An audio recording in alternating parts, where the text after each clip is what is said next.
पीड़ित व्यक्ति जब भी थाने में आएगा तो उसे कौन मिलेगा सबसे पहले? या तो थाने में थानाध्यक्ष भी मिल सकता है, या हर थाने में डे अफसर मिलता है। डे अफसर माने एक सब इंस्पेक्टर रैंक का अधिकारी दिन में और एक सब इंस्पेक्टर रैंक का अधिकारी रात में डे अफसर और नाइट अफसर के रूप में नियुक्त होता है, जो हमेशा वहां मिलेगा आपको। अगर बाई द वे किसी कोई विषम परिस्थिति है, अचानक कोई सूचना मिली और उस सूचना पे कोई कहीं चला गया है, तो पहरे वाला मिलेगा, थाने का हेड मॉडल मिलेगा, मुंशी मिलेगा, कोई न कोई आपको मिलेगा। माने आपसे माने जो पीड़ित व्यक्ति होगा। अब कोई पीड़ित व्यक्ति किसी से झगड़ा हो गया, वो एप्लीकेशन लेके आया अपनी थाने में और उसको एसओ साहब मिल गए। उसने बताया कि साहब हमारी और उनकी कोई जमीनी रंजिश चल रही थी, या कोई और बता दिया, जो भी उसका प्रकरण रहा हो उसने बताया, और उन 5-6 लोगों ने हमें मिलके मारा है। अब वो एप्लीकेशन लेके आया। एक मान लीजिए कोई ए व्यक्ति है, ए ये थाने में आया है, उसने एप्लीकेशन दी 6 लोगों के खिलाफ, 1 2 3 4 5 और 6 लोगों के खिलाफ उसने एप्लीकेशन दी कि इन 6 लोगों ने मिलके हमारे साथ मारपीट की है। ठीक है, तो ये इन 6 लोगों के खिलाफ इसने मुकदमा लिखने की तहरीर दी। एसओ साहब उस पर आदेश कर देंगे कि अभियोग पंजीकृत किया जाए, मुकदमा लिख जाएगा।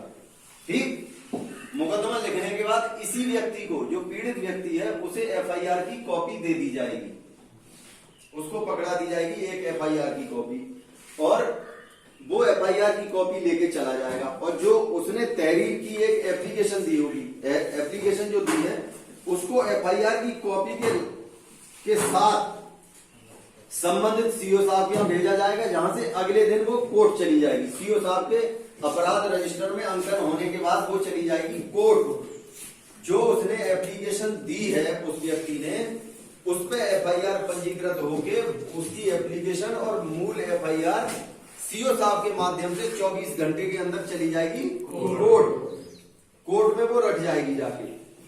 और एक इस आदमी को दे दी गई एफआईआर की कॉपी, जो पीड़ित व्यक्ति है, और एक कॉपी इसकी दे देते हैं संबंधित विवेचक को, जो विवेचना करेगा इस मुकदमे की। एक कॉपी उस विवेचक को दे दी गई और उन्होंने विवेचना शुरू कर दी। इन्होंने विवेचक ने इनकी एफआईआर पे विवेचना शुरू कर दी। अब विवेचना में वो पहले घटना स्थल का निरीक्षण करेगा। विवेचक जब जाएगा पहले एफआईआर पढ़ेगा। एफआईआर पढ़ने के बाद कॉन्सेप्ट क्लियर हो जाता है कि इसमें हमें क्या क्या करना है। वो घटना स्थल का निरीक्षण करेगा, वहां जो गवाह मिले होंगे, जो मिलेंगे उन गवाहों के बयान लेगा, आसपास के लोगों से पूछेगा, वहां कुछ और फिजिकल एविडेंस मिल सकती है उसको लेगा। वो सारी चीज लेने के बाद फिर पता लगा कि इसने जो 1 2 3 4 5 6 लोगों के खिलाफ इसने मुकदमा लिखाया था। अब मान लीजिए 6 लोग हो गए, तो ये बलवा अपने आप संख्या के आधार पे हो गया। ठीक है, तो 147 148 149 और मान लीजिए मारपीट हुई है 323, चाकू से उसने मारा है 324 और मारने की धमकी दी है 506 आईपीसी। अब मान लीजिए ये मुकदमा लिख गया इन धाराओं में, इन 6 लोगों के खिलाफ इन धाराओं में ये मुकदमा लिख गया और विवेचना शुरू हो गई। अब विवेचक ने क्या पाया कि इसने जो ये लोग लिखाए हैं, इनमें से ये 4 लोग थे ही नहीं, केवल इन 2, 1 और 2 इन्हीं लोगों से मारपीट हुई है। इससे ये 4 आदमी उसने गलत लिखा दिए इसमें, और इनके दोस्त 2 और थे। ये 4 नहीं थे, लेकिन इनके 2 दोस्त और थे जो उसमें तहरीर में नहीं है। 7 और 8 ये इनके दोस्त थे, उस समय आए थे, तो मारपीट में ये भी शामिल थे इसमें। अब उसने 6 के खिलाफ लिखाया, 4 लोग गलत हैं, इसमें है नहीं, और ये 2 लोग हैं, ये निकलेंगे, ये ऐड होंगे इसमें विवेचना में। समझ रहे हैं? तो विवेचक क्या करेगा फिर? वो लिखेगा कि मुकदमा उपरोक्त में घटना स्थल के निरीक्षण, गवाहों के बयान और अब तक प्राप्त साक्ष्य से मुकदमे में नामित आरोपी 3, 4, 5 और 6 की अपराध में संलिप्तता नहीं पाई जा रही है, अतः इनका नाम मुकदमा उपरोक्त से विलोपित किया जाता है। मुकदमा उपरोक्त से इनका नाम विलोपित किया जाता है और इन चारों का नाम अपने एफआईआर से नहीं, एफआईआर में तो रहना ही रहना, जो पर्चा काटेगा केस डायरी का, इन 4 लोगों का नाम निकाल देगा और उसमें लिखेगा ये सारी चीज के गवाहों के बयान और भौतिक एविडेंस और जिससे भी जो एविडेंस मिले उसके आधार पर इनकी संलिप्तता न होके अभियुक्त 7 और 8 की संलिप्तता पाई जा रही है, अतः मुकदमा उपरोक्त में अभियुक्त 7 और 8 का नाम प्रकाश में लाया जा रहा है। ठीक है, अतः अग्रिम विवेचना आरोपी 1, 2 और 7 और 8 के खिलाफ संचालित होगी। अग्रिम विवेचना ये 4 के नाम निकल गए, ये अपराध से मुक्त हो गए, इनसे कोई मतलब नहीं रहा इस मुकदमे में। ठीक, अब और क्या क्या होगा? अब जब इसमें से संख्या कम हो गई 5 से, तो आपकी एक धारा 147, 148, 149 ये भी खत्म हो जाएगी। ठीक, लिखेगा क्योंकि अपराध उपरोक्त में बलवा की घटना होना नहीं पाया जा रहा है, अतः धारा 147, 148, 149 का विलोपन किया जाता है, तो उस अपराध से वो निकल जाएगी। यहां तक क्लियर? Yes sir. अच्छा, अब आपके पास बची धारा 323, 324 और 506। अब इस मारपीट इससे हुई है तो इसने वहां थाने के पास में जो भी पीएचसी, सीएचसी या अस्पताल जो होता है वहां पुलिस भेज देती है उसके मेडिकल के लिए। मेडिकल में हमने भेज दिया, अब वहां सीएचसी है, उसने इनका मेडिकल किया, मेडिकल करने के बाद जो मेडिकल पत्र है वो तो इनको दे दिया और इनका हाथ सूज गया है, तो उसने इनके एक्सरे के लिए एडवाइस दे दी और एक रसीद बना दी कि जिला अस्पताल में अपना एक्सरे और करा लेना। ये वहां गए अगले दिन या उसी दिन तो कम ही हो पाता है, अगले दिन ये गए एक्सरे कराया है, 3 दिन बाद रिपोर्ट प्राप्त हो गई इनकी, इनका फ्रैक्चर हो गया हाथ में।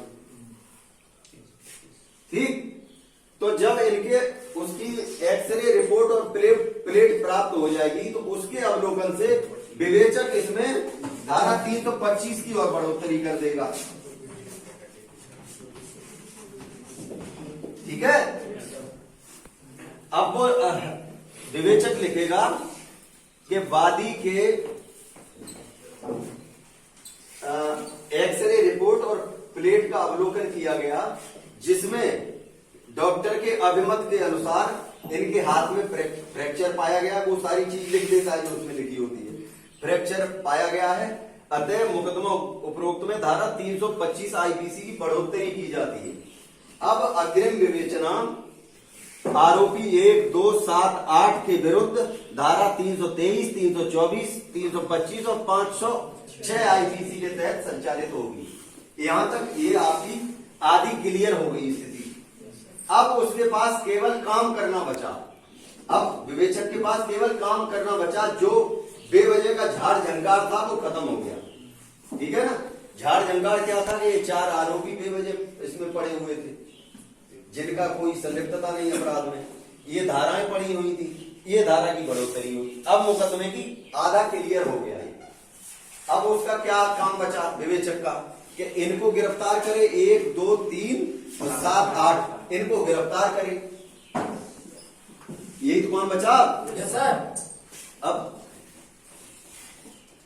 अब उसने दबिश दी, दबिश देने के बाद उसको ये नंबर मिल गए, ये आरोपी दोनों मिल गए, 1 और 2, उनको पकड़ लाया, पकड़ के लाने के बाद इनका जीडी में दाखिला किया कि हम वहां मुकदमा उपरोक्त में इनको तलाश किया, ये घर पे उपस्थित मिले या खेत में उपस्थित मिले या बैठक में उपस्थित मिले, जहां भी मिले इनको लाके लेकर आया और इनको हवालाती, कंबल और खाने के लिए पूछा गया। वो सारी चीज एक अभिलेखीय भाषा होती है, वो लिखने के बाद इनको लेके सिपाही जाएंगे माननीय न्यायालय में वो जो विवेचक ने जो पर्चा काटा है वो एफआईआर की कॉपी और ये दोनों मुल्जिम पेश किए जाएंगे मजिस्ट्रेट साहब के सामने, वो वारंट बना देंगे इनका।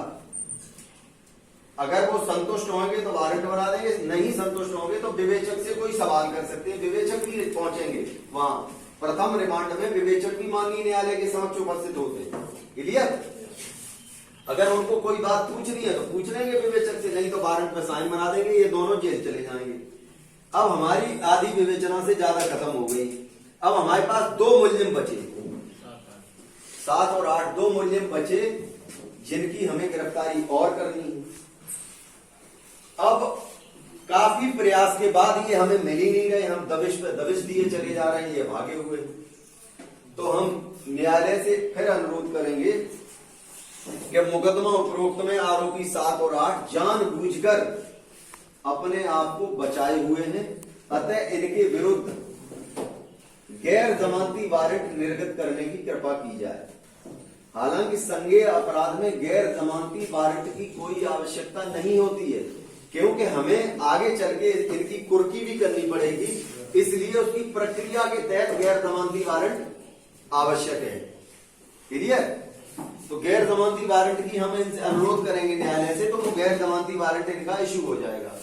हम उसके बाद फिर इनके घर जाएंगे, दबिश देंगे, फिर मिल जाते हैं 1-2 दबिश के बाद तो ठीक है, नहीं मिलते हैं तो फिर हम इनके इश्तहार धारा 82 उद्घोषणा डिक्लेरेशन उसके लिए माननीय न्यायालय के समक्ष अनुरोध करेंगे कि ये काफी प्रयास के बाद नहीं मिल पा रहे, तो वो इश्तहार निर्गत कर देंगे धारा 82 के अंतर्गत। फिर उसको हम लेके जाएंगे और मुल्जिम के जो होगा दरवाजा उस पर चस्पा कर देंगे और सारा विवरण उसमें लिखा होगा। ठीक है?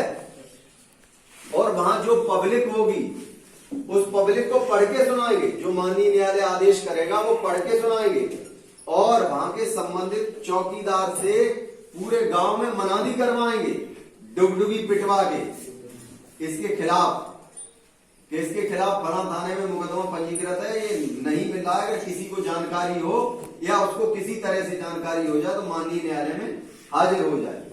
ठीक है? उसके बाद भी ये नहीं मिलता है मान लो, फिर हम कुर्की धारा 83 सीआरपीसी की कार्रवाई के लिए माननीय न्यायालय से अनुरोध करेंगे, और वो धारा 83 की कार्रवाई के लिए कह देंगे, मतलब आदेश कर देंगे।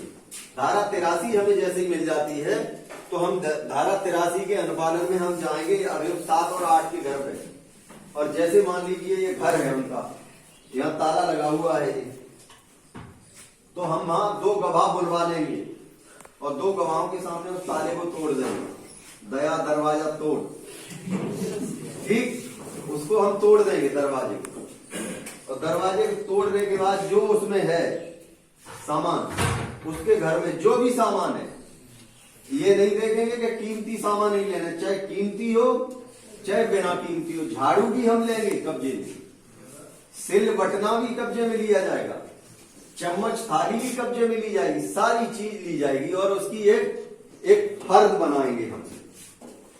समझ रहे हैं? समझ में आ रहा है?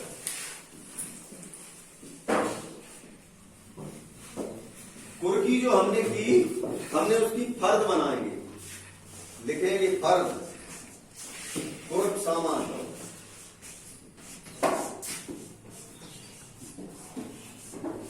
कुर्क शुदा सामान लिखते हैं, फर्द कुर्क शुदा सामान, इस तरीके से एक फर्द बन जाएगी। अब जो जो सामान है उसके यहाँ पहले तो न्यायालय के आदेश का यहाँ थोड़ा सा हवाला दे देंगे, मुकदमे का न्यायालय के आदेश का हवाला देने के बाद एक सामान उठाते जाएंगे। जैसे मान लीजिए कुर्सी है, मेज है, तो नंबर 1 कुर्सी लोहा, पुरानी इस्तेमाली, कीमती। अब मान लीजिए ये लोहे कुर्सी है, कितनी कीमत होगी इसकी? 200 रुपए। हम इसमें लिख देंगे कीमत 6 रुपए, और हम ही कीमत निर्धारित करेंगे इसकी। जो हम निर्धारित करें, हम 60 रुपए भी लिख सकते हैं, हम 6 रुपए भी लिख सकते हैं, 3 रुपए भी लिख सकते हैं, कितना अधिकार है। अब हम क्यों यहाँ इतना कम कीमत क्यों लिखते हैं इसका समझ लो। अब मान लीजिए हमने ये मूल्य में इनके घर की कुर्की कर ली, अब हमने आज इनकी कुर्की करी है और ये 6 रुपए इसकी कीमत है। अब मान लो ये न्यायालय में पता नहीं कब तक मुकदमा चला और बाद आदेश, माननीय न्यायालय ने आदेश कर दिया कि भाई इनके सामान वापस कर दिया जाए। ये 15 साल बाद आए हमारे पास, तो क्या कीमत बचेगी। बड़ा दूरदृष्टा होता है आइयो, बहुत दूर की देखता है। अच्छा, इसके बाद ये कुर्की हो गई, ठीक है। अब कुर्की होने के बाद 7 और 8 इन लोगों की कुर्की हो गई और 1 और 2 को हम गिरफ्तार कर चुके थे, वो गिरफ्तार होके चले गए, इनकी कुर्की हो गई है। अब मान लीजिए 2 तो मूल्य मिले ही नहीं हमें, केवल 2 ही तो हम जेल भेजे हैं, 2 हमें मिले नहीं, तो हम इनकी चार्जशीट चारों के खिलाफ लगाएंगे। इनके सामने लिख देंगे मफरूर, मफरूरी में चार्जशीट मानी जाएगी वो भगोड़ा। और धारा 41 सीआरपीसी हमें ये व्यवस्था देती है कि हम किसी भी भगोड़े व्यक्ति को कभी भी गिरफ्तार कर सकते हैं, वो इसी व्यवस्था से जुड़ी हुई है वो, समझ रहे हैं ना। हमने उनको चार्जशीट लगा दी चारों के खिलाफ, मुकदमा चला गया कोर्ट में। अब वो हमें पता लगा 3 साल बाद वो जो मूल्य हमें नहीं मिल पाया था, वहां से सारा स्टाफ चेंज हो गया, पुलिस तो बदल ही जाती है। अब 3-4 साल बाद वो अपने गांव में आके रहने लगा, किसी आदमी ने सूचना दे दी या पता लग गया किसी तरीके से कि वो व्यक्ति मफरूरी में इसके खिलाफ चार्जशीट लगी थी और ये बहुत दिन से छिपा छिपा घूम रहा था, आज अपने घर में आया हुआ है। तो जो संबंधित पुलिस होगी वो पुराना रजिस्टर उठाएगा और देखेगा, उसमें देखेगा कि इनके खिलाफ मफरूरी में चार्जशीट लगी है, तुरंत उसका एक वो बना के एक शिजरा बनाएगा और जाएगा, उनको गिरफ्तार करके लाएगा और माननीय न्यायालय के समक्ष उनको प्रस्तुत करेगा, जहां से वारंट बना के उनको जेल भेज दिया जाएगा। क्लियर। ये पुलिस की कार्रवाई हो गई। अब वहां जेल में जो वकील हैं इनके, वो अपना जमानत का उनका काम है, जमानत न्यायालय के सामने वो रखते रहेंगे, न्यायालय को संतुष्ट कर ले जाते हैं तो जमानत हो जाएगी, और संतुष्ट अगर नहीं कर पाते तो जमानत नहीं होगी, वो चलता रहेगा। अब मान लीजिए हमारे चार्जशीट भी लग गई, अब ट्रायल शुरू होगा। कोर्ट में जब ट्रायल शुरू होता है तो जो विवेचक ने चार्जशीट लगाई होती है, चार्जशीट में सारे गवाहों के नाम रहते हैं। नंबर 1 पे वादी का नाम रहेगा, उसके बाद जो उसने ए था ना व्यक्ति जिसने मुकदमा लिखाया था, उसने मान लीजिए ये लिखाया कि सी और डी ने मेरा ये घटना और देखी है, तो सी और डी उस मुकदमे के चक्षुदर्शी गवाह, चश्मदीद गवाह हो जाएंगे, उनके भी बयान लिखे जाएंगे, तो उनका भी नाम होगा उस चार्जशीट में। डॉक्टर का नाम होगा जिसने मेडिकल किया होगा, ठीक है, जिसने एफआईआर लिखी होगी, एफआईआर लेखक का नाम होगा, और जितने विवेचक गण ने जितनी विवेचना की होगी, मान लीजिए वो विवेचना करने में उसमें 3 या 4 विवेचक बदल गए, तो उन तीनों और चारों का नाम होगा और सबका नाम होगा। तो जब माननीय न्यायालय में ट्रायल शुरू होगा तो न्यायालय एक आदमी का समन इशू करेगा, सबका, पहले वादी का, गवाहों का, एफआईआर लेखक का, विवेचक का, डॉक्टर का, सारे लोग आते जाएंगे और उस घटना से संबंधित जितनी उनकी भूमिका है उनके बारे में पूछेगा न्यायालय। अब जो उनके प्रतिपक्षी वकील हैं, माने जो मुल्जिम के वकील हैं, वो हमसे जिरह करेंगे। पहले जब हम जाते हैं तो जो हम लिखे होते हैं, अब मान लीजिए हम विवेचक हैं, हमने लिखा है, तो हमसे विवेचना से संबंधित सवाल पूछे जाएंगे, हम बताते रहेंगे कि हमने जो उसमें किया है हम बताएंगे। उसके बाद में फिर वकील जिरह करेगा। पहले तो चीफ होता है, चीफ माने जो हमने लिखा है हम अपनी तरफ से ही बताते हैं। उसके बाद प्रतिपक्षी जो मुल्जिम का वकील है वो जिरह करेगा, फिर वो क्रॉस केस करेगा हमसे हर मामले में कि आपने ये किया तो ये कैसे, ये किया तो ये कैसे, जैसी जिरह होती है फिल्मों में देखते ही हो, तो वो वकील जिरह करेगा। अब मान लीजिए वादी का बयान होगा, हो गया, गवाहों का बयान हो गया, जो एफआईआर लेखक का बयान हो गया, डॉक्टर का बयान हो गया, विवेचक का बयान, सबका बयान हो गया मान लो मुकदमे में। फिर न्यायालय उसमें निर्णय देता है, ठीक है। अब न्यायालय में जब निर्णय होगा तो उनके चारों के खिलाफ जो जो सजा निर्धारित होगी वो सजा निर्धारित करके और आदेश कर दिया जाएगा।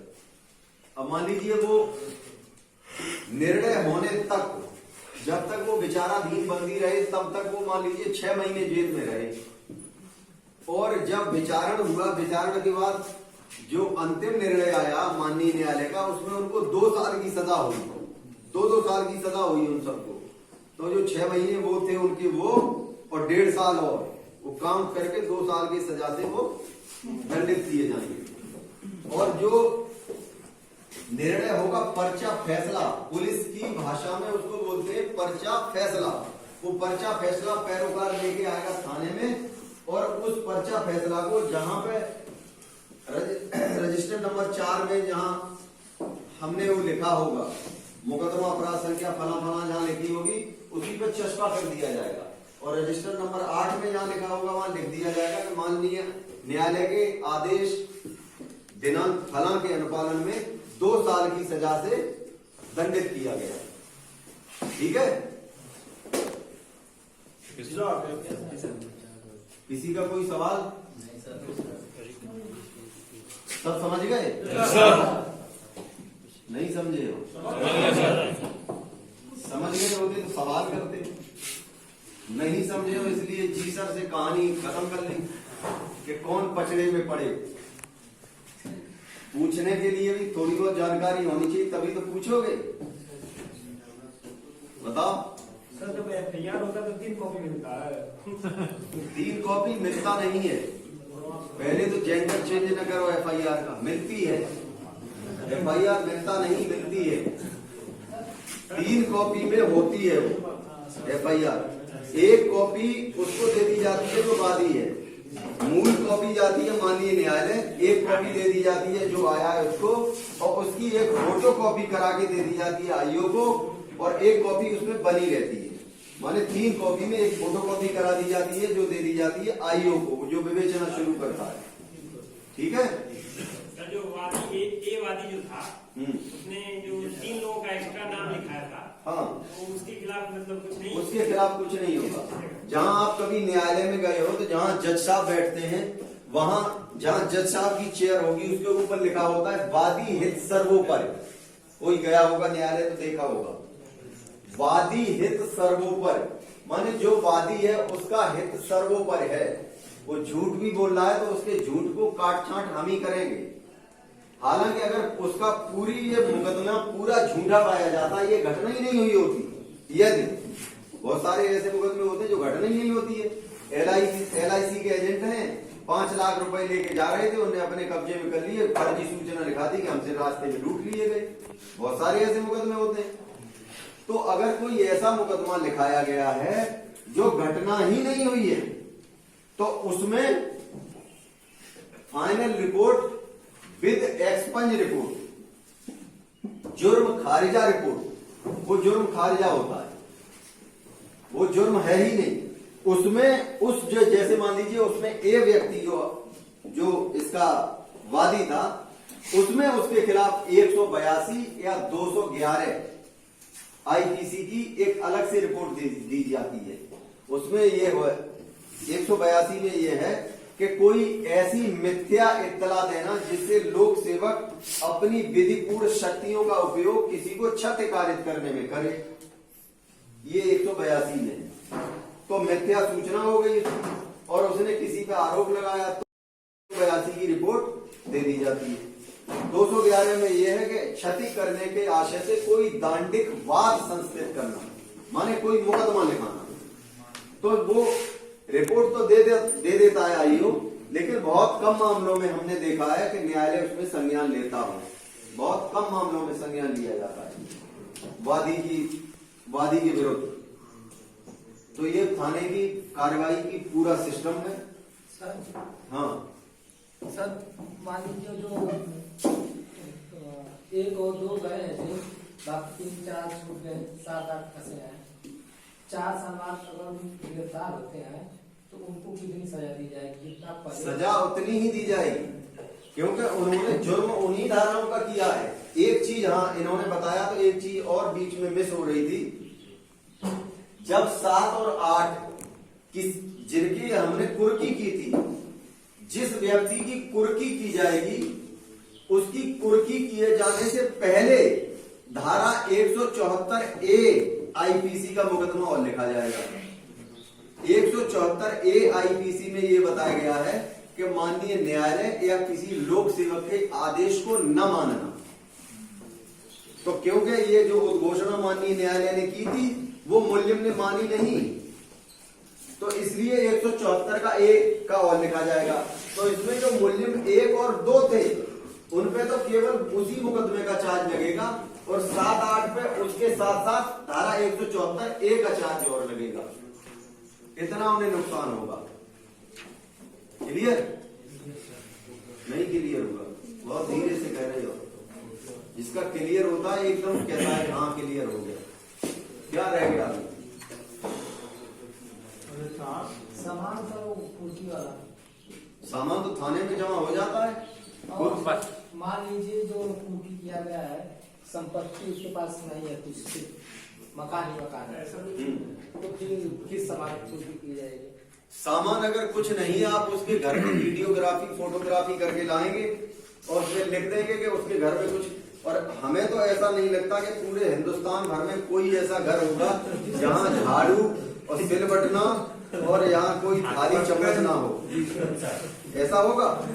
एक आध प्लास्टिक की कुर्सी होगी, थोड़ा बहुत, भले कितना ही गरीब आदमी हो, खाने भर का सामान तो रहता ही है। सिलबटना होगा, झाड़ू होगी, थाली गिलास, ये सब का मतलब है कि उसको पता चल गया मेरा कुर्सी होने वाला सामान दूसरे कर देते नहीं कर देते, तब भी सब सामान थोड़े ले जाते। ऐसा थोड़ी के सामान ले गए और झाड़ू भी लगा गए कि ये झाड़ू भी ले जाओ, यहाँ से झाड़ू भी ना मिले, ऐसा नहीं होता। थोड़ा वो भी जान जाते। होने जो कीमती सामान है हटा भी सकते हैं। इसमें कोई लिमिट नहीं है कितना सामान रहे या ना रहे? लिमिट काय की हो सकती है इसमें? जितना उस अभियुक्त का सामान होगा उसकी सबकी कर ली जाएगी कुर्की। अब उसका सामान 10 रुपए का भी हो सकता है, 10 करोड़ का भी हो सकता है, मूल्य कोई भी हो सकता है, गरीब आदमी भी हो सकता है, अमीर भी हो सकता है। ये बात नहीं भाई,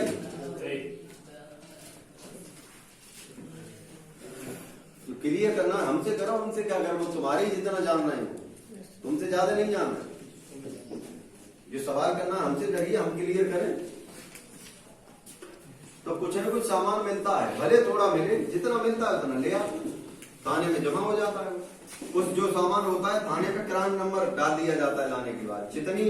जितना भी सामान आएगा उस पर क्राइम नंबर डाल दिया जाएगा। क्राइम नंबर 22/21 अंडर सेक्शन फना फना, कुर्की का माल सब पे लिख दिया जाएगा। मान लीजिए डबल बेड लेके आए आप, उस पर आपने यही लिख दिया।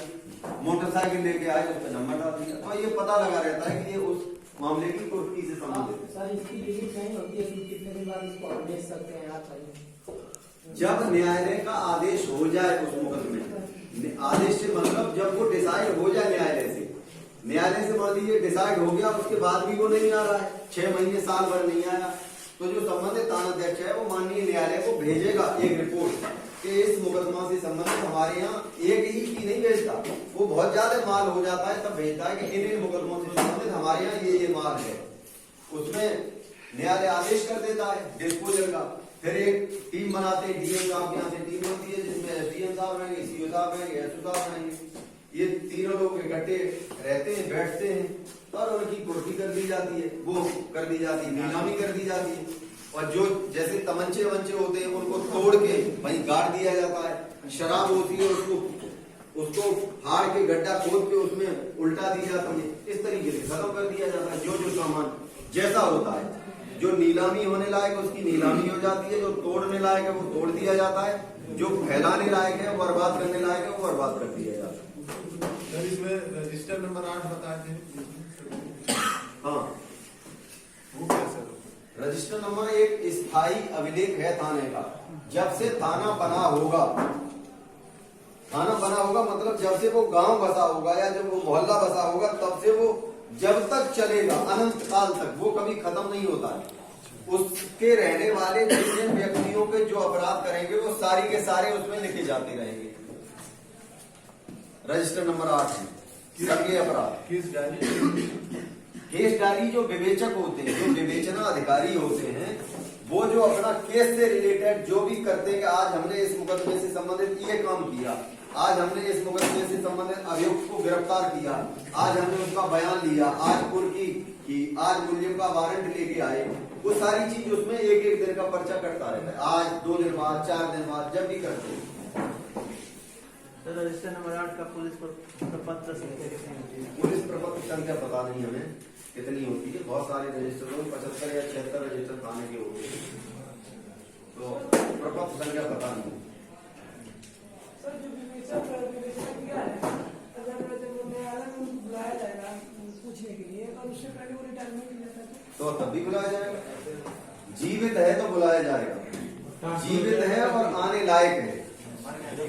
मर गया बात खत्म होगी, उसमें वहां एक रिपोर्ट लग जाएगी, वो भी छूटेगा तब भी नहीं। तब जहां पे मरा होगा वहां का संबंधित थानाध्यक्ष एक मृतक आख्या, मृत्यु आख्या उसकी प्रस्तुत करेगा कि ये अब मर चुके हैं, प्रमाणित प्रति वहां लगेगी। ऐसा नहीं कह दिया मर गए तो हो गया। ठीक, किसी का कुछ और? मान लीजिए कुर्सी होती है जिसकी 1 महीना या 6 महीना बाद उसकी मृत्यु हो जाती है। बात नहीं, हाँ 1 या 6 महीने बाद उसकी मृत्यु हो जाती है तो सामान क्या होगा? सामान रखा रहेगा, जब मुकदमे में निर्णय होगा तब होगा। जब नियुक्त नहीं रहेगा तो सरकार नियुक्त नहीं रहेगा तो और तो है जो केस डायरी में उसके जो वादी है, जो विवेचक हैं, उन सबके तो बयान होंगे, कार्रवाई पूरी होगी। जिसको सजा देनी है वो नहीं है तो उसके बाद मुकदमा खत्म कर दिया है, निर्णय तो किया जाएगा। उसमें लिखेगा न्यायालय कि इस अभियुक्त पे मरने के बाद भी ये आरोप फ्रेम हो रहे हैं, इन आरोपों के अंतर्गत ये सजा का भागी हो रहा है क्योंकि ये मर चुका है, अतः इसमें इसको सजा देने का कोई प्रावधान नहीं। आरोप तो किया ना, मान लीजिए तुमने कोई अपराध किया, तुम्हारे मरते ही ये थोड़ी देर वो अपराध हुआ ही नहीं था, अपराध तो हुआ था ना, ट्रायल पूरा चलेगा क्योंकि आप मर चुके हो, इसलिए आपको वहां नहीं किया जाएगा उसमें। किसी कोई और सवाल?